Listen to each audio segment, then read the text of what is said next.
Bike वाली taxi सबसे sexy, bike वाली टैक्सी वेरी वेरी सेक्सी। जीवन में कुछ सीखना है ना भाई, तो रैपिडो से सीखो। बाइक वाली टैक्सी वेरी वेरी सेक्सी। आजकल YouTube जब भी ऑन कर रहा हूं तो मेरे को एक ही ऐड देखने को मिल रही है, बाइक वाली टैक्सी वेरी वेरी सेक्सी।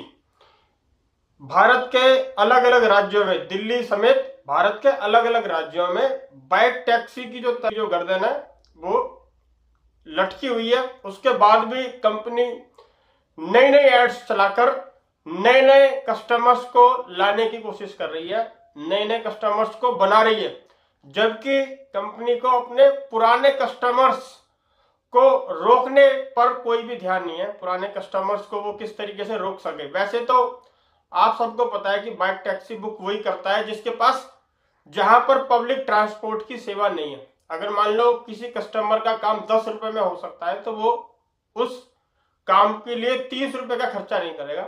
जैसा कि हम लोगों के साथ अनुभव होता है और आपने कई बार वीडियो के अंदर देखा भी होगा। भी बीते एक हफ्ते पहले जब मैंने एक ट्रिप एक्सेप्ट की थी तो मैंने जिस जगह से कस्टमर को पिक किया था वो हालांकि सड़क थी, रोड था।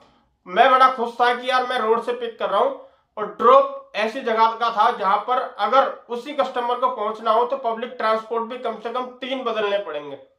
जबकि जो ये ऐड है, इस ऐड के अंदर कंपनी ने बिल्कुल मेट्रो स्टेशन से एक सवारी को बैठाया है और बिल्कुल एक्सप्रेस हाईवे जैसे रोड पर इन्होंने उस ऐड को कंप्लीट करके दिखाया है। जबकि एक्सपीरियंस हमारे कैसे कैसे होते हैं वो हम लोग जानते हैं।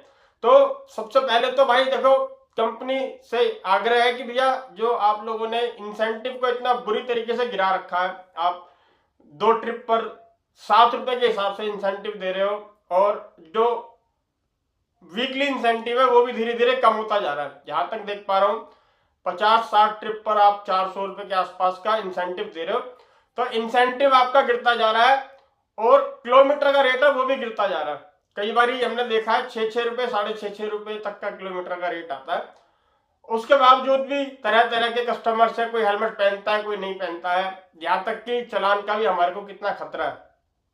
तो कंपनी का एड को लेकर मैं ये देख रहा था कि कंपनी ने एडवर्टाइजमेंट पर कितना खर्चा किया हुआ है। चाहे दिल्ली की डीटीसी बसें हो, सब पर आपको रैपिडो बाइक टैक्सी की एड नजर आएगी, जबकि उस पर इन्होंने स्पष्ट टैक्सी शब्द लिखा हुआ है।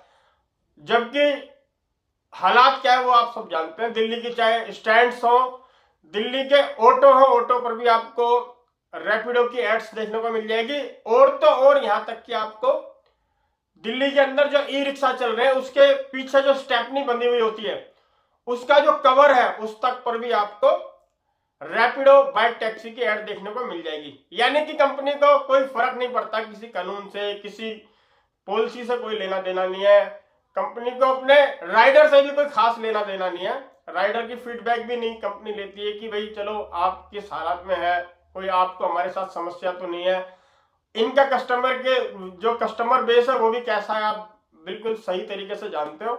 और ये एड जब मैं लगातार देख रहा था तो मैंने कहा यार ये तो बहुत ही अच्छा विषय है आप लोगों तक बताने का, और साथ साथ अगर कंपनी तक बात जाती है तो मैं कहता हूं कंपनी से कि कम से कम जो आपका पहले का कस्टमर बेस है उसको अच्छी सुविधाएं देने पर ध्यान दे।